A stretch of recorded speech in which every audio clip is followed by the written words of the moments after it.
Okay, it's Thursday, March the 1st, and 2012. And for all you fellow stoners out there who have the aches and pains like me, here's something that might make you feel better. Just in case you were worried that there was going to be no change in the marijuana laws, let me read you a bit of good news. It might be good news, but let's not hold our breath, okay? Unless you're holding in some pot smoke, and then it gives you a better buzz. Knock yourselves out. But anyway, Harper's war on drugs is going to pot, according to the Hamilton Spectator.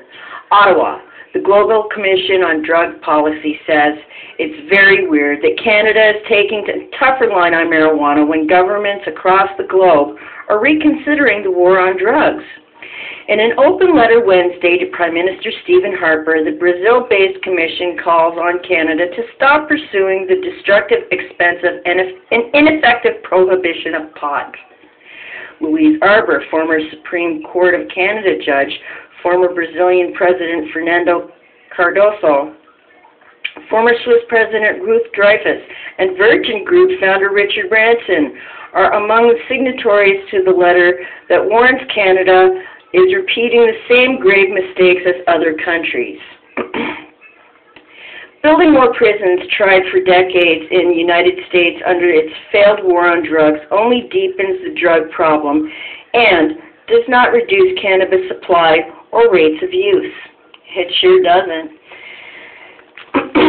The commission includes an ideological cross-section of world leaders, among them George Shultz, former U.S. Secretary of State in the Reagan Republican presidency, former Mexican President Ernesto Zedillo, and Paul Volcker, former head of the U.S. Federal Reserve.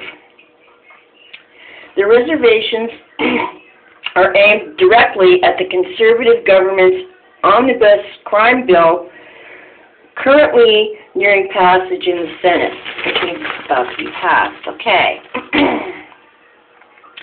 Ilona Szabo, a spokeswoman for the Commission's Secretariat, said Canada is sending a very weird message because they would be adopting policies that are outdated and that are actually much more harmful than the issues in question.